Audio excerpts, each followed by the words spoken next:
दोस्तों, आदाब, सलाम, नमस्कार। आप देखना शुरू किए हैं आई4जी टीवी नेटवर्क। मैं हूं इंतजारुल हक।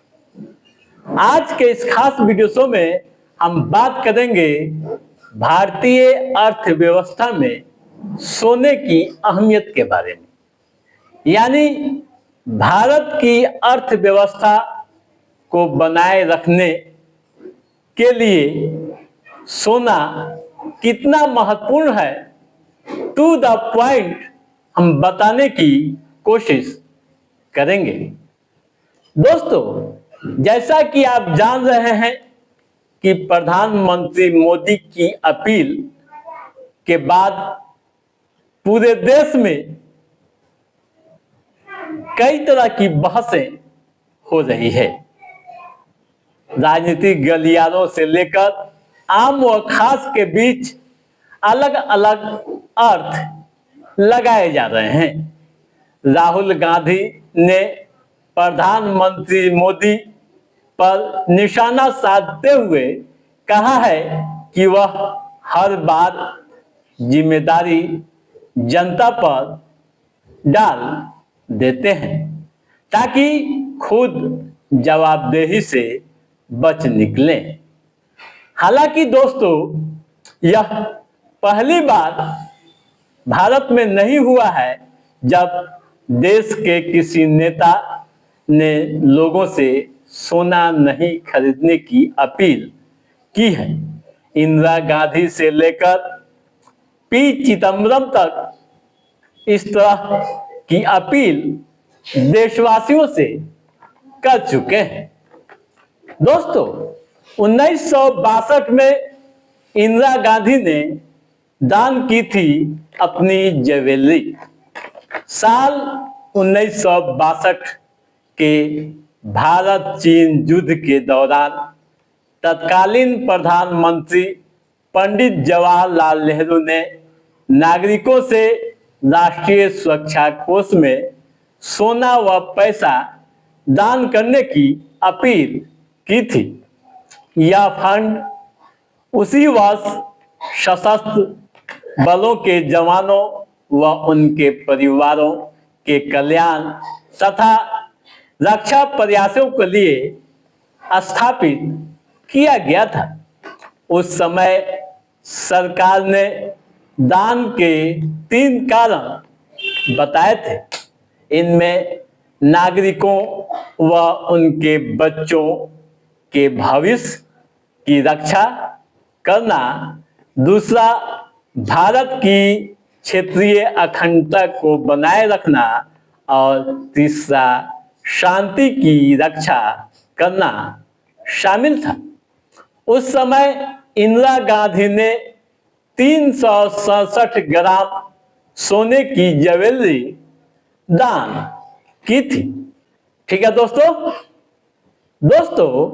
साल 1967 में इंदिरा गांधी ने भी सोना नहीं खरीदने की अपील देशवासियों से की थी।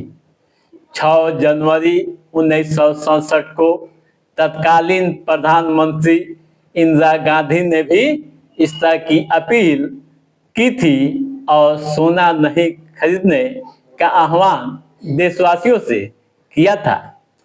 भारत को आजाद हुए 20 साल हुए थे और पाकिस्तान के साथ हुए 1965 के युद्ध से उबर चुका था। उस समय भारत भीषण सूखे का सामना कर रहा था। विदेशी मुद्रा भंडार करीब शून्य पर था और संस्थाएं भी शून्य के करीब खड़ी हो गई थी। ऐसे में इंदिरा गांधी ने सार्वजनिक रूप से देशवासियों से सोना न खरीदने की अपील की थी और अर्थव्यवस्था की रक्षा के लिए राष्ट्रीय अनुशासन का आह्वान किया था। ठीक है दोस्तों, 1991 में सोने ने देश को दिवालिया होने से बचाया था।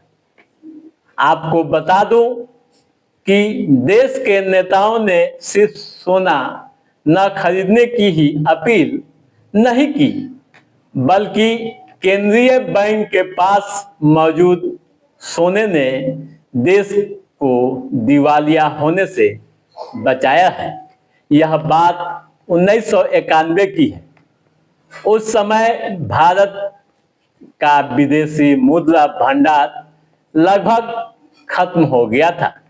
भारत के पास कच्चा तेल और उर्वरक जैसी जरूरी चीजों के आयात का भुगतान करने के लिए मुश्किल से 3 हफ्ते का ही विदेशी मुद्रा भंडार बचा था। तब भारत ने पहली बार केंद्रीय बैंक में रखे गए 20 टन सोने को गिरवी रखकर $200 मिलियन जुटाए थे। कुछ समय बाद भारत ने बैंक ऑफ इंग्लैंड को 47 टन सोना भेजा था।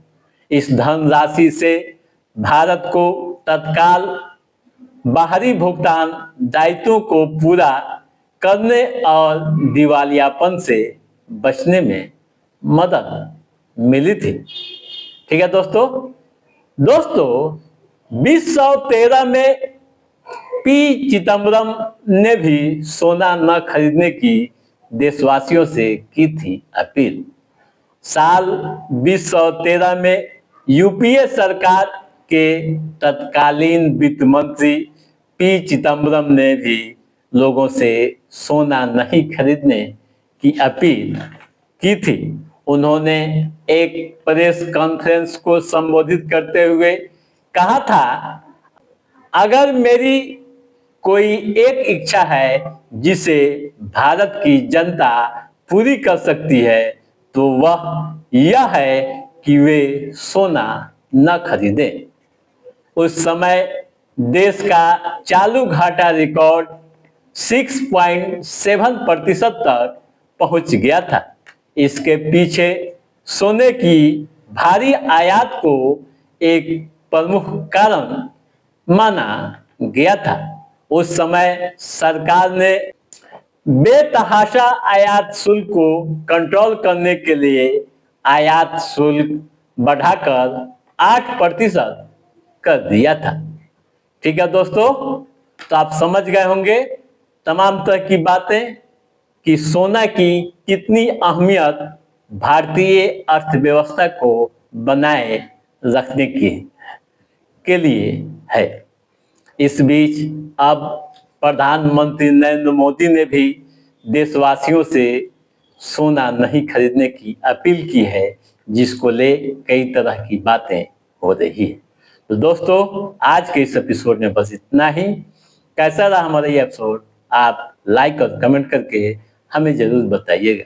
यदि आपने हमारे चैनल को सब्सक्राइब नहीं किया है तो सब्सक्राइब भी कीजिएगा, ताकि इस तरह की महत्वपूर्ण जानकारियों से संबंधित जो भी कोई अपडेट हो उसे हम समय समय पर आपके बीच पहुंचाते रहेंगे। तब तक आप अपने दोस्त को दीजिए इजाजत। नमस्कार।